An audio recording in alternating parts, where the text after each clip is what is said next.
À chaque enfant son histoire est heureux de vous raconter son histoire du jour.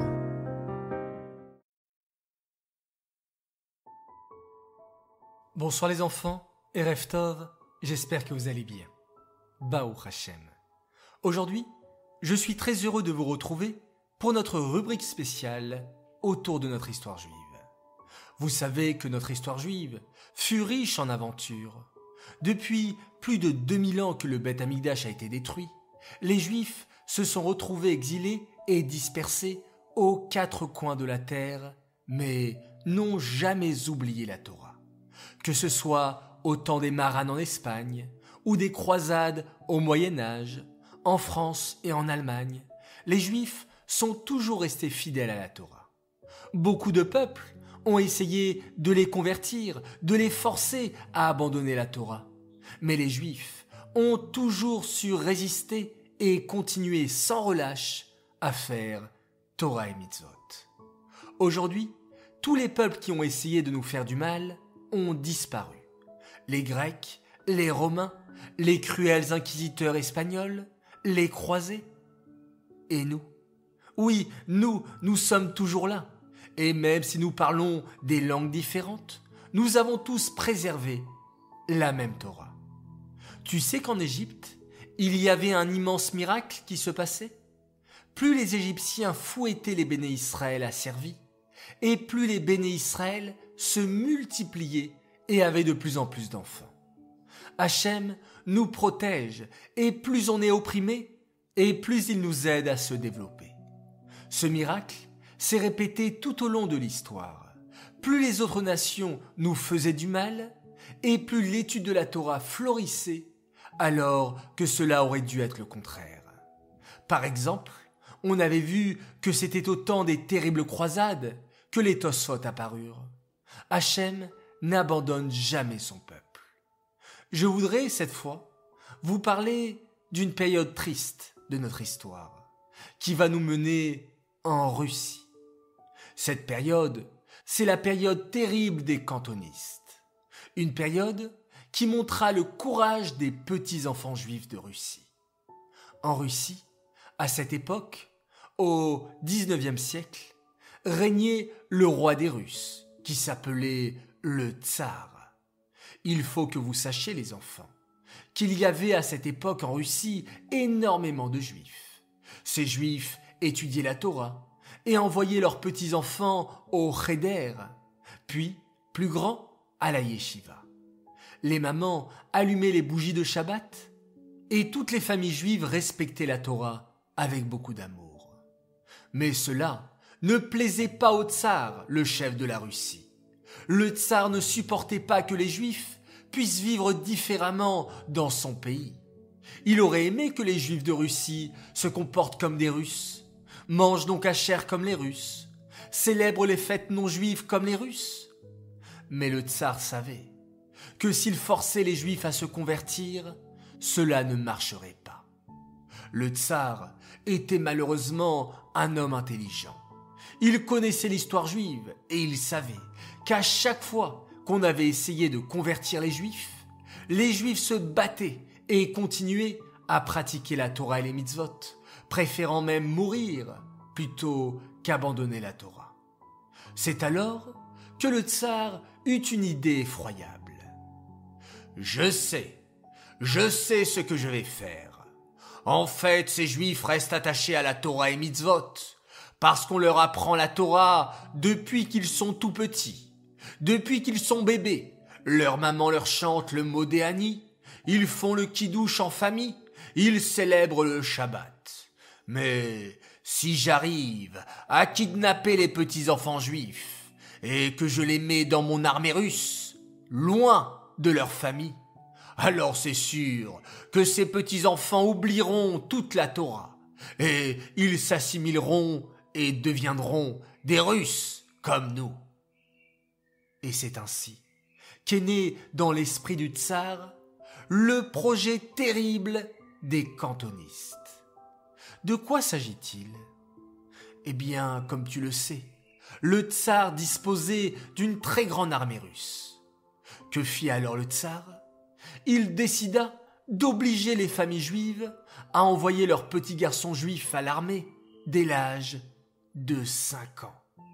Oui, les enfants, vous avez bien entendu, 5 ans.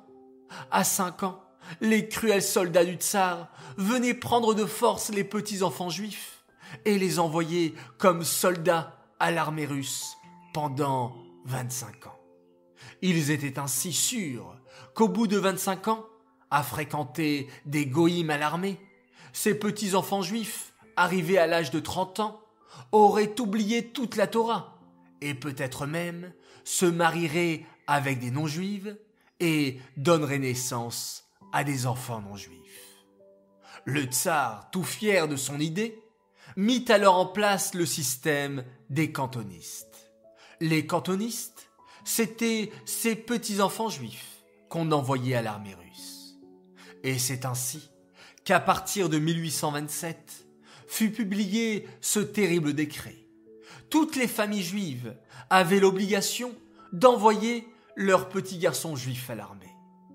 Ainsi, dans l'armée russe, c'est sûr que les pauvres petits juifs oublieraient le Shabbat, mangeraient non cachère et oublieraient leurs racines juives. Nicolas Ier fut le premier tsar à appliquer cette loi des cantonistes avec beaucoup de cruauté et à envoyer ses soldats dans toutes les maisons juives pour enlever les petits garçons à leur famille. Et c'est ainsi qu'en 1827, exactement, fut publié le terrible décret des cantonistes qui obligeait les parents juifs à envoyer leurs enfants à l'armée. Les chiffres qui suivirent sont terribles. En 1843, 1490 enfants avaient été envoyés de force chez les cantonistes.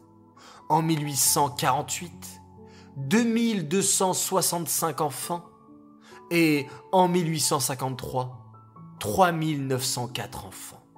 C'étaient des moments terribles pour le peuple juif. Et le cruel tsar était sûr que son plan allait fonctionner. En passant 25 ans à l'armée russe, n'importe quel enfant juif aurait oublié la Torah et les mitzvot. Mais sachez les enfants, que nous avons un trésor en nous. Certains, en yiddish, l'appellent la pentéléide, cette petite neshama que nous avons à l'intérieur de notre corps.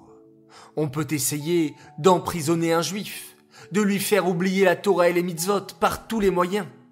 Mais un juif a toujours en lui cette petite neshama, cette petite étincelle qui brille et lui rappelle qu'il est un juif et un enfant d'Hachem.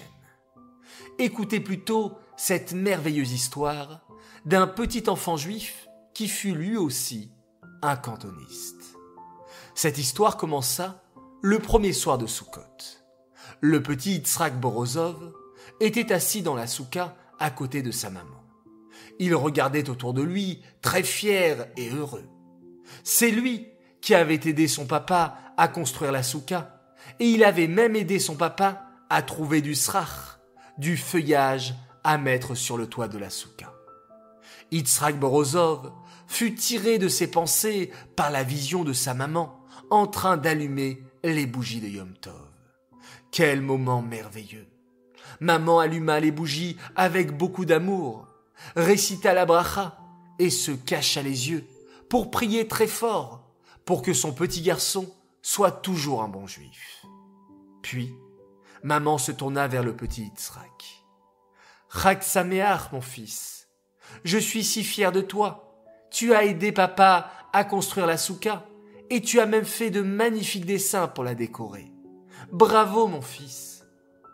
Le petit Yitzhak sourit de bonheur. C'est vrai qu'il s'était appliqué à faire ses dessins pour décorer la souka.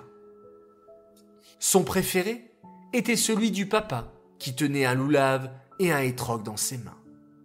À ce moment, son papa pénétra dans la souka. « Mon petit Yitzhak, dit-il gentiment, je vois que tu es tout prêt avec ton beau costume de Yom Tov. Viens, nous allons à la synagogue pour la tefila et ensuite nous rentrerons à la maison pour faire le kidouche et manger sous la souka. La maman d'Yitzhak prit un air inquiet.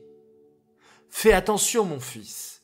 J'ai entendu que les soldats du tsar rôdent dans les parages.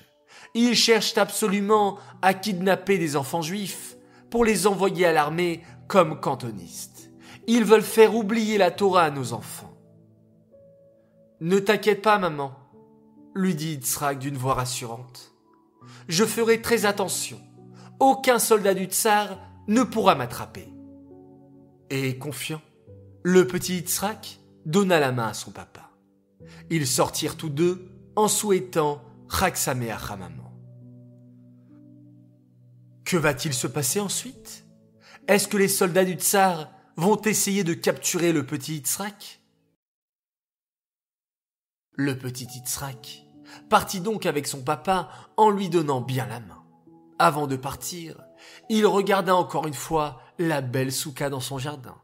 Il était tellement fier des dessins qu'il avait faits pour décorer cette souka. Le papa et le petit Yitzhak partirent donc à la choule. Arrivé là-bas, Yitzhak demanda à son papa. « Papa, je t'en prie, je vois qu'il y a d'autres amis dans la cour. Est-ce que je peux aller jouer avec eux, s'il te plaît ?» Le papa réfléchit un moment, puis répondit. « D'accord, Yitzhak, tu peux aller jouer avec tes amis, mais pas trop longtemps.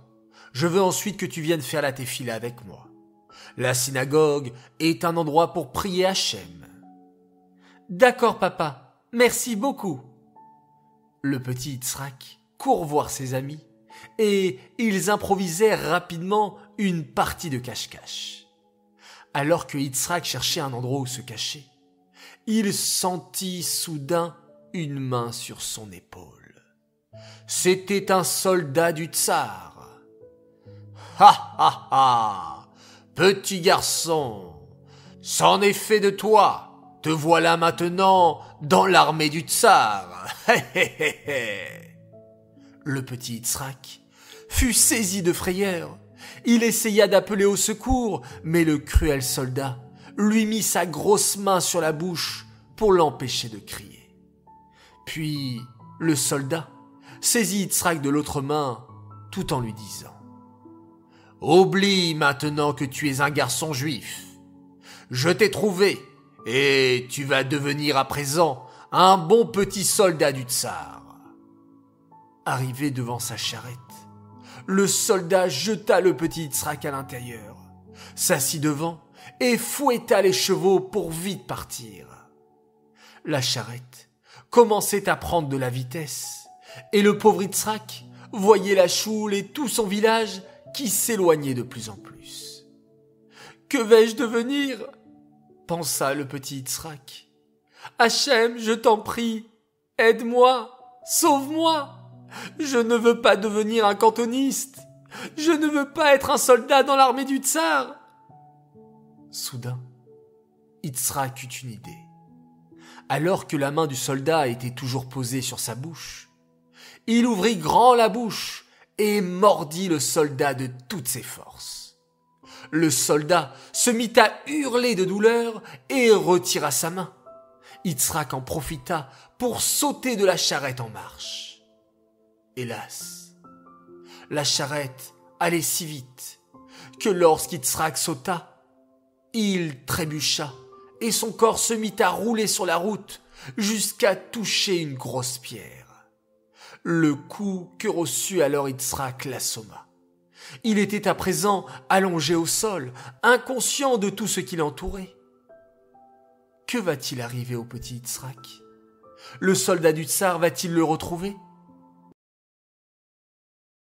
Quelques heures plus tard, ou peut-être quelques jours, ce n'était pas très clair dans la tête du petit Yitzhak. Il ouvrit les yeux. Il était dans une chambre d'hôpital, entouré de médecins et de soldats. « Où suis-je? Que se passe-t-il » ? « Du calme, mon garçon » lui intima le médecin en posant une main sur son épaule. « Tu es entre de bonnes mains. Ne t'agite pas trop. Cela pourrait être dangereux pour toi.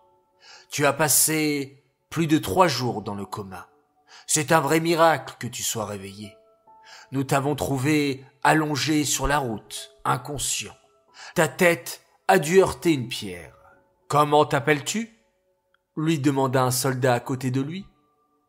Le petit Yitzhak se mit à réfléchir très fort. Mais quelle horreur ! Il ne se souvenait plus de son nom. Comment s'appelait-il déjà ? On aurait dit que sa mémoire avait été effacée. Je ne me souviens de rien, bégaya le jeune Yitzhak. C'est affreux. Je ne sais plus comment je m'appelle, ni d'où je viens. C'est normal, affirma le médecin en hochant la tête. Le coup que tu as reçu à la tête a été très violent. Cela a dû te causer une perte de mémoire. Mais ne t'inquiète pas, ajouta le soldat du tsar à côté de lui, avec un vilain sourire. Tu n'es pas seul, nous te gardons avec nous. Vu que tu ne te souviens plus de ton nom, on t'appellera Boris. Tu seras un soldat du tsar. Et c'est ainsi que le petit Yitzhak grandit en oubliant complètement son identité juive. Il ne se souvenait plus de son nom, ni de son adresse, ni même qui étaient ses parents. Il grandit à l'armée du tsar et devint un cantoniste. Il se fit beaucoup d'amis à l'armée russe, et tout le monde l'appréciait. Pourtant, le petit Yitzhak, que tout le monde appelait Boris, ne se sentait pas heureux. Il voyait parfois ses amis soldats boire du vin et saccager des villages alentours. Lui n'aimait pas l'alcool ni la violence. Il restait à la caserne et ne se mélangeait pas à ses amis russes lorsqu'ils partaient en expédition. Le petit Yitzhak n'arrivait pas à comprendre ce qui lui arrivait. Il sentait au fond de lui que quelque chose lui manquait cruellement. Lorsqu'il voyait ses amis russes rigoler et s'amuser, il sentait qu'il n'était pas comme eux. Mais il n'arrivait pas à comprendre d'où venait son mal-être. Un jour, le général du tsar convoqua les soldats de toute urgence avec, parmi eux, le jeune Yitzhak. « Soldats !» s'écria le général d'une voix grave. « J'ai reçu des informations selon lesquelles il y a un espion qui se cache dans un village non loin d'ici. Je vous ordonne d'aller dans toutes les maisons de ce village et de les fouiller jusqu'à ce que vous retrouviez cet espion. » Et c'est ainsi que les soldats partirent en mission, ratissaient toutes les maisons du village. Yitzhak se mit aussi en route et pénétra dans le village indiqué par le général. Première maison, personne. Deuxième maison, personne. Très étrange. On aurait dit que le village était vide et que tous les villageois s'étaient cachés. Yitzhak pénétra dans la troisième maison, sa main posée sur son épée. Il ouvrit la porte et resta muet de stupeur devant la vision qui s'offrait à ses yeux. Devant lui, un vieux couple juif. L'homme portait une longue et belle barbe blanche et la femme avait les cheveux couverts d'un joli foulard. Ils étaient assis à une table recouverte d'une magnifique nappe blanche sur laquelle était posée une bouteille de vin et 2 pains tressés. Yitzhak ne comprenait pas pourquoi il ressentait tant de choses à ce moment-là. Il leva les yeux et aperçut soudain un dessin accroché au mur de la maison. Un dessin d'un enfant qui tenait un loulave et un hétrog. À ce moment, tout lui revint à l'esprit. Toute sa mémoire, que le coup sur le rocher lui avait enlevé, lui revint. Les bougies de Shabbat que sa maman allumait, les chalotes de Shabbat, la belle nappe blanche, des sanglots dans la voix. Le petit Yitzhak s'écria.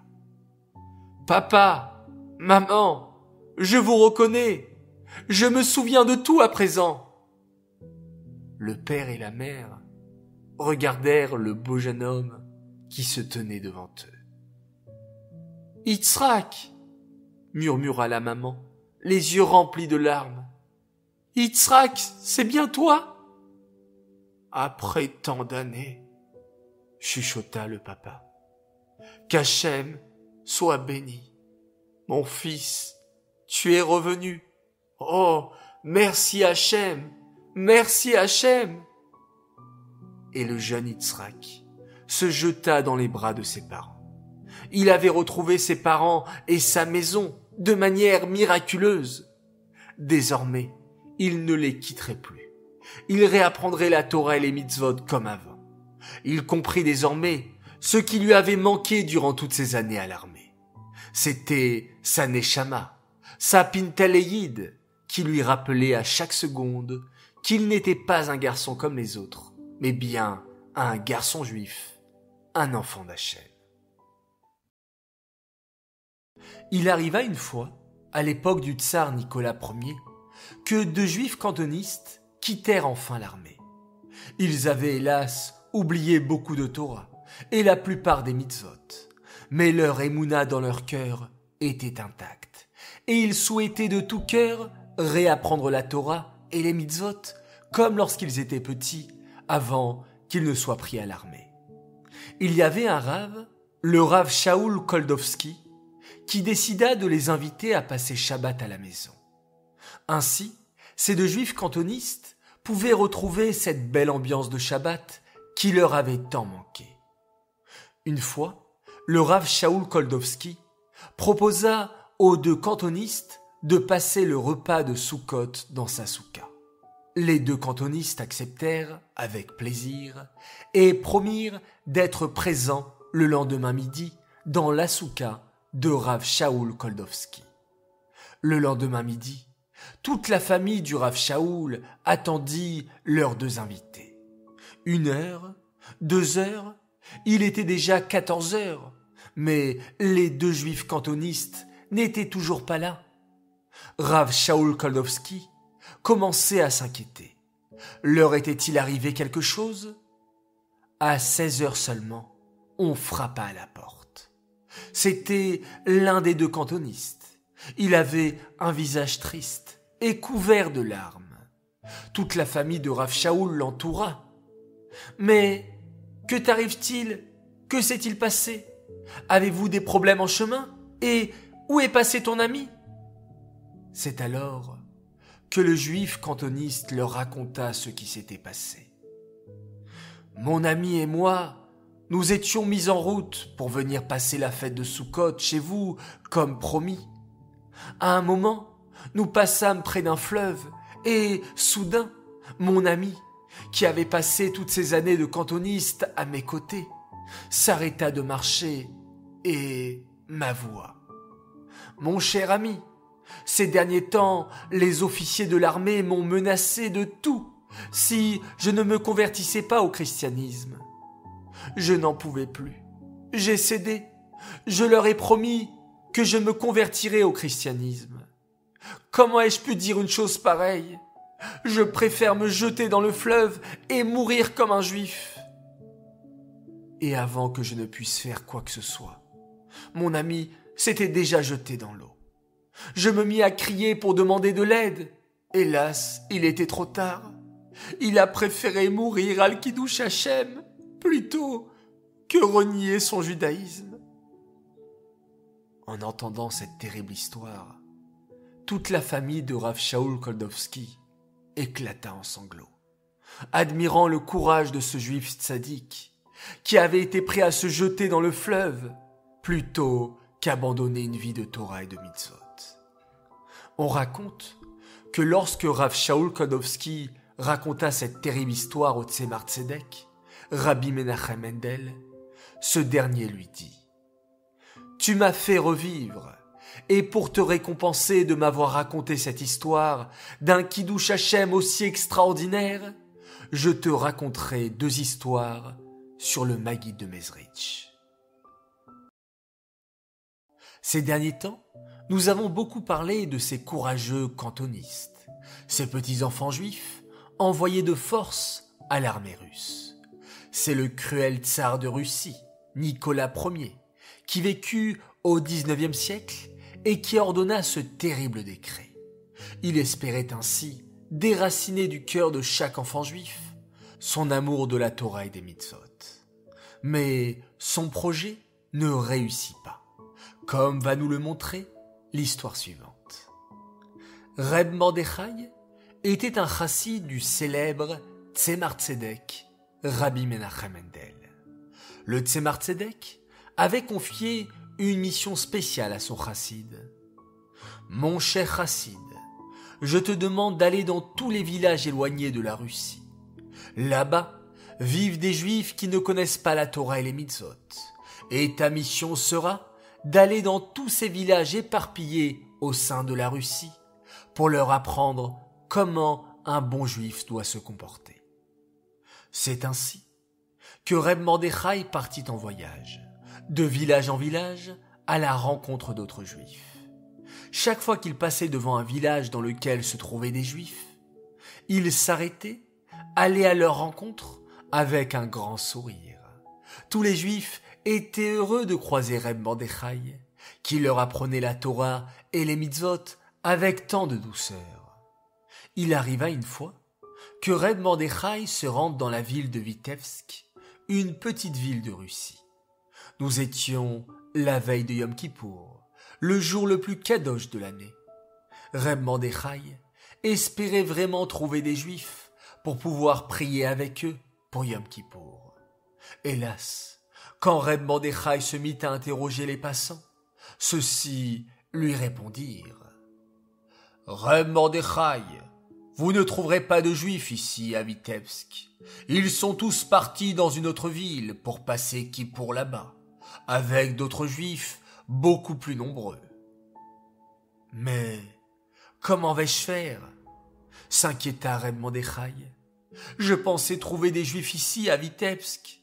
C'est bientôt Kippour, et je ne peux pas passer le jeûne de Kippour, le jour le plus kadosh de l'année, sans synagogue et sans minyan. » Vous savez bien sûr, les enfants, qu'il est très important de prier en minyan, avec 10 Juifs de plus de 13 ans. « Mais, monsieur, répétèrent les passants, vous ne trouverez certainement pas un Juif ici, et encore moins un minyan de 10 Juifs.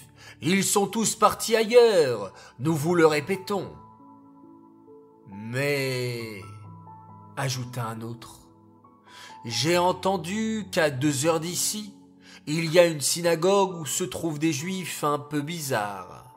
On appelle cette synagogue la choule des cantonistes. Là-bas, vous trouverez sûrement un minyan de Juifs. Partez vite, si vous voulez arriver là-bas avant votre jeûne de Kippour. Cette ville est à environ 2 heures de marche de Vitebsk.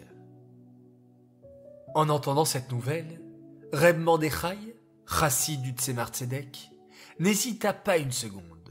Rassemblant toutes ses forces, il se mit en marche pour rejoindre cette étrange choule des cantonistes dont on lui avait parlé à 2 heures d'ici. Reb Mordechai va-t-il arriver à temps à la choule pour Yom Kippour? Et qui se trouve donc dans cette étrange choule que tous appelaient la choule des cantonistes? Sans attendre davantage, Reb Mordechai se mit en route, et au bout de 2 heures de marche, il aperçut quelques baraques en bois.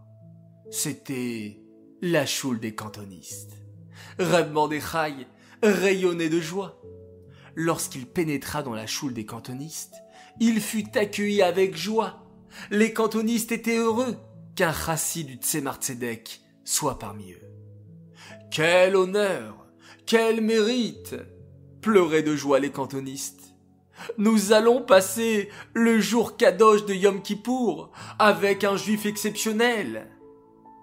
Tous les cantonistes se mirent à lui serrer la main et lui dirent « Cher Reb Mordechai, nous serions très heureux si vous pouviez être le rav de notre choule pour Yom Kippour. C'est vous qui conduirez les tfilotes en ce jour kadosh. Vous le savez, nous sommes tous des cantonistes. Nous ne connaissons pas très bien les tfilotes, les airs. Nous avons oublié beaucoup de Torah. lorsque nous étions à l'armée. Nous ne sommes jamais allés à l'école juive. Vous serez notre rave, et vous nous montrerez comment bien faire les téphilotes de Yom Kippour. Avec grand plaisir, répondit Reb Mordechai ému. Je conduirai la téphila dans votre synagogue. Je sais qui sont les cantonistes. Vous êtes des juifs avec une neshama très pure. Les soldats du tsar vous ont maltraité et frappé, et vous n'avez jamais oublié la Torah. Il y a juste une chose, ajouta un des cantonistes. Pour la dernière téphila de Yom Kippour, la téphila de Neila, nous voudrions que ce soit un d'entre nous, un cantoniste, qui conduise la téphila. Bien entendu, Reb Mordechai accepta la condition. 1 heure plus tard, le grand jour de Yom Kippour commença. Tous les cantonistes se réunirent et la téphila commença, dirigée par Reb Mordechai. C'étaient des moments très émouvants pour les cantonistes, heureux d'entendre la douce voix de Reb Mordechai chanter les airs de téphila de Yom Kippour qu'ils n'avaient pas entendus depuis qu'ils étaient tout petits. Reb Mordechai lui-même était très ému. Il voyait combien ces pauvres juifs cantonistes avaient souffert. Certains avaient encore des cicatrices, des coups qu'ils avaient reçus. Reb Mordechai se rendait compte que la téphila de ces juifs, qui avaient vécu tant de souffrances et qui étaient restés attachés à Hachem, montait très haut vers le ciel. La journée de Yom Kippour se passa dans une grande kedusha. Puis vient le moment de la Neila, la dernière téphila de Yom Kippour. À ce moment, Reb Mordechai se souvint qu'il devait laisser la place à un juif cantoniste pour faire la téphila. Mais il se posait la question. Pourquoi les cantonistes voulaient-ils spécialement que pour la Neila, la dernière téphila de Yom Kippour, ce soit un cantoniste qui la fasse? C'est alors qu'un des juifs cantonistes se leva. On voyait que c'était un homme très grand, musclé, mais le dos courbé, car il avait reçu beaucoup de coups lorsqu'il était jeune cantoniste à l'armée. Cet homme se leva et se dirigea vers le Hamoud pour commencer la téphila de Neila. C'est alors qu'il fit quelque chose de très bizarre. Il se mit à enlever sa chemise. Reb Mordechai ouvrit de grands yeux abasourdis. Mais que fait-il? Il enlève sa chemise en plein Yom Kippour, au moment le plus kadosh de la Neila, dans une synagogue. Oh, je vais lui dire qu'il ne faut surtout pas faire ça. Mais au moment où Reb Mordechai voulut le lui dire, il vit que la chemise posée maintenant à terre laissait voir de terribles cicatrices sur son corps. Reb Mordechai se mit à pleurer. Combien ces juifs cantonistes avaient souffert. Combien ils avaient souffert pour la Torah. Cet homme avait préféré recevoir des coups plutôt que de se convertir à une autre religion. À ce moment, le cantoniste leva les mains vers le ciel et s'adressa à Hachem d'une voix forte et puissante. Hachem, vois nos épreuves, aie pitié de tes enfants qui ont tant souffert pour rester fidèles à ta Torah. Envoie-nous le Mashiach, délivre-nous maintenant. Je ne te demande pas de le faire pour nos familles, car nous n'en avons plus. Je ne te demande pas de le faire pour nos enfants ou pour notre kavod, car nous n'avons rien de tout cela. Nous sommes exclus par tous, seuls dans notre synagogue des cantonistes. Nous te demandons simplement, Assez les ma'an shemecha, agis pour la gloire de ton nom. Puis, l'homme remit sa chemise, s'enveloppa du talit et d'une voix implorante entama la prière de Neila. Il y avait, à l'époque, dans la Russie profonde, une certaine choule, une synagogue, où priaient tous les jours des dizaines d'hommes, de femmes et d'enfants juifs. Les gens qui venaient dans cette synagogue étaient bien souvent des anciens cantonistes, des soldats kidnappés, petits, dans la célèbre armée du tsar. Mais les cantonistes n'oubliaient jamais la Torah, et dès que le service à l'armée se terminait, revenaient dans leur shtetl, le petit village juif dans lequel ils avaient grandi. Arriva un jour la fête de Simchat Torah. La choule était remplie de monde. Les Juifs dansaient et chantaient avec une joie très belle et émouvante. Parmi ces Juifs qui chantaient et dansaient, il y avait un Juif très spécial. Ce Juif s'appelait David. C'était un Juif fort, grand et imposant. David était un ancien cantoniste. On voyait qu'il avait beaucoup souffert durant toutes ces années à l'armée du tsar. Mais aujourd'hui, en ce jour de Simchat Torah, le grand et puissant David dansait avec vigueur comme un enfant. La Torah dans ses bras, il sautait et chantait « Torah, je t'aime, Torah, je t'aime ». À un moment, David, tout en tenant le Sefer Torah dans une main, fit un geste incroyable. De sa main libre, il déchira sa chemise. C'est alors que tous les Juifs de la choule virent, sur le corps de David, des dizaines de petites cicatrices. Oh, pauvre David! Mais d'où lui venaient ces terribles cicatrices? C'étaient certainement les soldats du tsar qui l'avaient sauvagement frappé. Combien David avait dû souffrir à l'armée du tsar? Combien David avait-il dû faire des sacrifices pour rester fidèle à la Torah? Tous les petits-enfants se demandaient quelle était l'histoire de David, d'où lui venaient ces terribles cicatrices, comment il avait été kidnappé comme cantoniste étant enfant, et où avait-il trouvé le courage durant toutes ces années de ne jamais oublier la Torah et les mitzvot. C'est toutes ces questions que les petits-enfants juifs de la choule souhaitaient poser à David.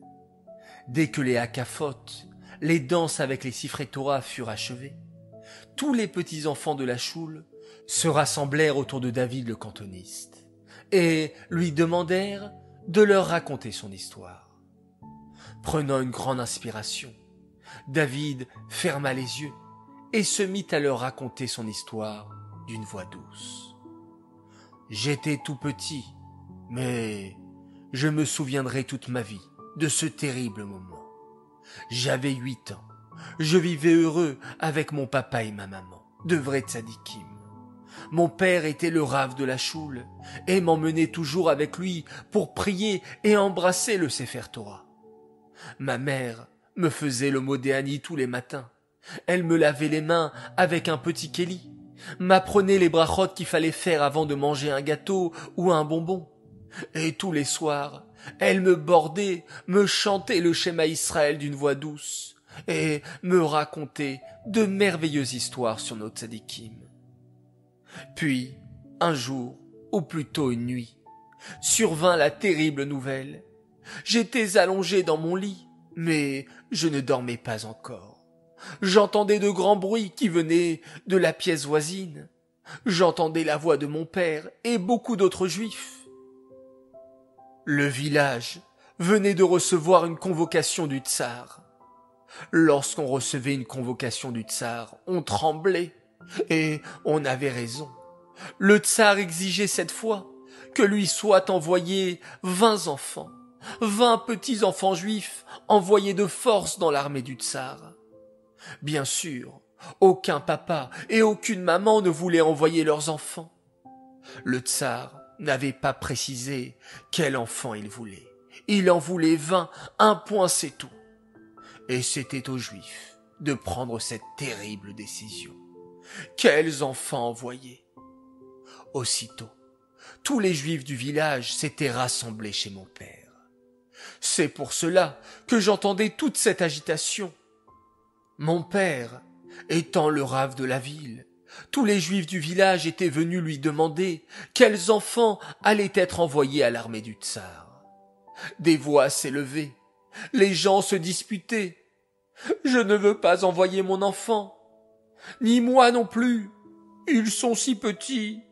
L'armée du tsar les convertira au christianisme. » Certains juifs très riches firent même une proposition à mon père. « Ne prenez pas nos enfants, ne les choisissez pas pour les envoyer à l'armée, et en échange, nous donnerons des milliers de roubles à la synagogue. »« Il n'en est pas question, » répondit mon père d'une voix forte. « Il est hors de question que nous choisissions entre les enfants des riches et les enfants des pauvres. Nous allons tirer au sort. Écrivez les noms de tous les enfants du village sur des petits papiers. Nous serons obligés de piocher 20 papiers, comme le tsar l'exige. Ces 20 enfants écrits sur ces papiers devront être livrés à l'armée du tsar, » conclut mon père d'une voix tremblante. Un grand silence se fit. « Et ton fils David ?» osa demander une voix. « Tu vas l'inscrire aussi dans les papiers ?» La voix de mon père retentit. « Évidemment, si le tirage au sort le désigne, il devra aller à l'armée du tsar. » Depuis mon lit, je tremblais de peur. Je ne voulais pas être séparé de ma famille, être envoyé à l'armée du tsar où l'on m'obligerait à oublier la Torah, le Shabbat, la nourriture cachère. Le petit David va-t-il être tiré au sort pour être envoyé à l'armée du tsar ? David poursuivit alors son récit. Le lendemain matin, je me réveillai, fis mon modéani et regardai autour de moi. Je vis alors ma mère assise sur une petite chaise, tout près de moi. Des larmes coulaient de ses joues. Sans qu'elle n'ait même pas besoin de parler, j'ai compris tout de suite la raison de ces larmes. Ma mère pleurait parce que c'est moi qui avais été tiré au sort. On avait pioché mon nom parmi les 20 enfants juifs qui seraient envoyés à l'armée du tsar. J'essayais de consoler ma maman du mieux que je pouvais. « Maman chérie, ne pleure pas, » lui dis-je. « Je reviendrai, je te le promets. Dès que les 25 ans seront passés, je quitterai l'armée tout de suite et je rentrerai à la maison. »« Mon fils, oui, tu reviendras, mais seras-tu toujours un bon juif ?»« Mais oui, maman, » m'écriai-je de tout mon cœur. « Tu verras, je n'abandonnerai jamais la Torah. Je resterai un bon juif, comme papa et toi m'avaient appris. Je respecterai le Shabbat, je continuerai à faire le modéani, le schéma et toutes les mitzvot. Je n'oublierai jamais que j'ai une neshama, une partie d'Hachem en moi. » Ma mère essuya ses larmes, comme pour me montrer que mes paroles lui avaient réchauffé le cœur. Un peu plus tard, je me levai et allai voir mon papa dans son bureau. Mon père ne pleurait pas, mais je voyais qu'il retenait ses larmes et que son visage était grave.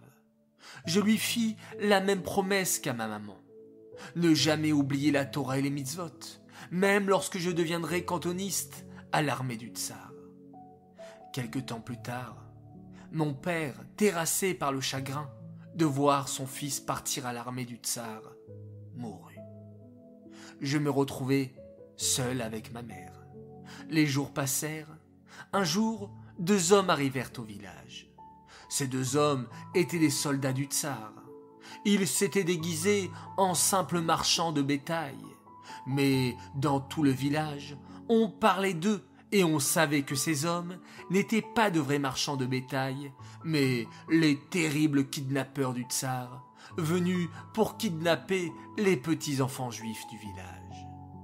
Aussitôt, poursuivit David, ma mère s'empressa de me cacher dans la cave. Depuis cet endroit, j'entendis des coups frapper à la porte. C'étaient les soldats du tsar. Je les entendais crier « Où est ton fils ? Livre-nous ton fils pour qu'il soit livré à l'armée du tsar !» Bien sûr, ma mère refusait. Soudain, j'entendis des bruits de bousculade de coups et le son d'un corps qui tombe sur le sol. Ma mère, pensai-je, ils sont en train de faire du mal à ma maman. Je sortis aussitôt de ma cachette et trouvai ma mère allongée sur le sol. À côté d'elle se tenaient les 2 soldats qui se jetèrent sur moi dès qu'ils me virent. « Maman, maman !» criai-je. « Ta mère est en vie, ha ha !» ricanèrent les soldats. « Mais c'est toi qui risques d'avoir des problèmes si tu continues à te débattre. Allez, viens avec nous !» Puis, les soldats m'emmenèrent hors de ma maison, me maintenant fermement de leurs mains puissantes. Je me trouvais dans la charrette, poursuivit David. Je ne pouvais pas bouger, mais je voyais autour de moi des centaines de personnes. Tout le village juif était venu pour nous dire au revoir. Soudain, dans la foule, je reconnus le visage de ma maman. Baruch Hashem, pensai-je. Elle était en vie. Je repensai dans ma tête à la promesse que je lui avais faite, alors qu'elle pleurait près de mon lit. Ne jamais oublier la Torah et les mitzvot lorsque je me trouverai à l'armée du tsar. Soudain, je vis que ma mère tenait un petit paquet dans ses mains. D'un geste vif, elle me le lança. Je réussis à l'attraper sans savoir de quoi il s'agissait. Ma mère me cria alors « Mon fils, ce sont tes tefilines. N'oublie pas de les mettre et de les porter chaque jour, dès que tu seras bar mitzvah. » Ma bar mitzvah, c'était si loin. Je n'avais que 8 ans et la bar mitzvah était à 13 ans. Mais ma maman avait pensé à tout. Elle savait que je ne reviendrais pas avant ma bar mitzvah. Et son dernier cadeau de revoir, c'était ces précieuses tefilines qu'elle m'avait envoyées avec tout son amour pour que je reste toujours un bon juif. Nous arrivâmes à l'armée. Je ne vous raconterai pas, mes chers enfants, toutes les souffrances qu'on nous fit subir là-bas. On nous frappait, on nous battait, on nous maltraitait. En vérité, ce camp n'était pas seulement un camp d'entraînement militaire pour devenir soldats. C'était un endroit où l'on voulait nous faire oublier que nous étions juifs. À l'armée du tsar, les soldats nous frappaient si nous refusions d'embrasser la croix. Ils nous frappaient dès qu'ils nous voyaient la tête couverte d'une kippa. Mais nous, les enfants, nous résistions. Et petit à petit, c'est moi qui est devenu le chef de notre petit groupe d'enfants juifs. Comme j'étais le fils du Rave, je connaissais beaucoup de Torah, et tous les enfants juifs venaient me voir lorsqu'ils avaient une question. J'encourageais mes amis, je leur disais « Mes frères juifs, n'oublions pas la Torah, n'oublions pas les mitzvot que nos parents nous ont apprises. Même si les soldats du tsar nous battent, nous devons résister de toutes nos forces. Jamais nous accepterons de devenir des chrétiens, de changer de religion. Juifs, nous sommes nés. Juifs, nous resterons. » Et c'est ainsi que nous, les petits enfants juifs cantonistes, nous continuèrent à faire la Torah et les mitzvot même à l'armée. Les soldats du tsar étaient fous de colère. Ils n'arrivaient pas à comprendre comment des petits enfants juifs de 8 ans étaient capables de résister à autant de pression. Petit à petit, les soldats du tsar se rendirent compte que c'était moi, David, qui encourageais mes amis à rester de bons juifs.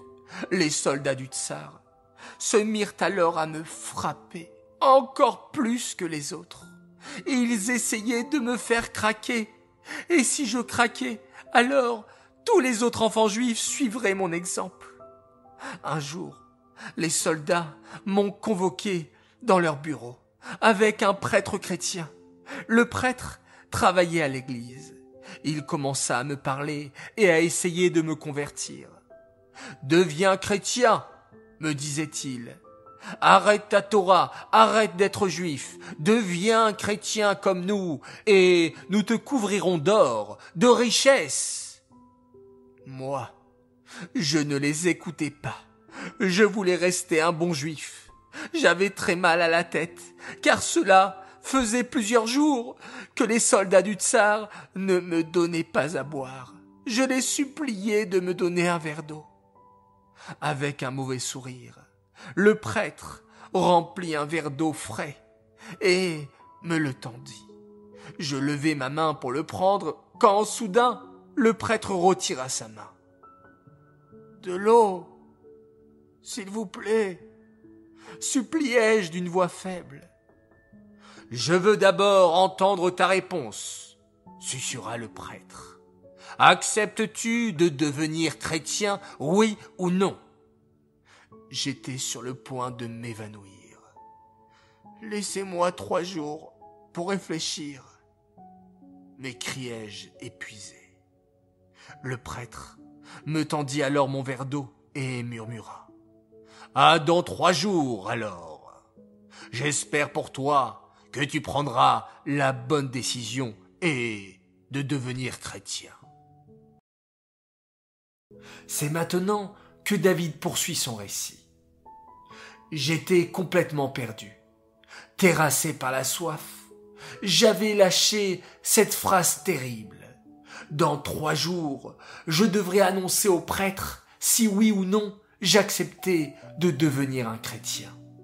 Mais je ne pouvais pas. Je devais rester un bon juif. Mais d'un autre côté, je sentais que je ne pouvais plus supporter les coups, la torture. Combien de temps réussirais-je à tenir? Et tous mes amis m'observaient. Si j'abandonnais la Torah, je savais qu'ils ne tiendraient pas le coup eux non plus. Les 3 jours passèrent. La nuit, qui était la veille du grand jour, où je devais rendre ma réponse au prêtre, je fis un rêve très bizarre. Je rêvais que j'étais retourné dans mon ancien village. Il faisait chaud, et dans mon rêve, je décidai de me tremper dans la rivière pour nager un peu. Soudain, une crampe me saisit, et je me trouvai incapable de bouger. Je commençai à m'étouffer, à me noyer, quand, soudain, j'aperçus un petit morceau de paille qui flottait au-dessus de l'eau. Avec l'énergie de désespoir, je m'agrippai à ce petit bout de paille qui, dans mon rêve, se transforma soudain en une immense chaîne en or. Mais ce n'était pas tout. Cette chaîne en or était constituée de milliers de maillons. Et sur chacun de ces maillons, je voyais inscrits des noms connus. Sur les plus gros maillons de cette chaîne étaient écrits les noms de nos Avot, Abraham, Yitzhak, Yaakov, et les maillons s'enchaînaient jusqu'à arriver à mon propre maillon, sur lequel était écrit David. Mais quelle catastrophe! Mon maillon était en train de se détacher de la chaîne, cette chaîne infinie de juifs, de tous mes ancêtres qui s'étaient battus pour garder la Torah et les mitzvot. Je ne voulais pas être détaché de cette chaîne, je voulais rester attaché à Hachem. Je me réveillai en sursaut. Mon rêve était clair. Je n'avais pas le droit de me convertir. Ma décision était prise. Le 3e jour arriva. On me fit venir dans une immense salle.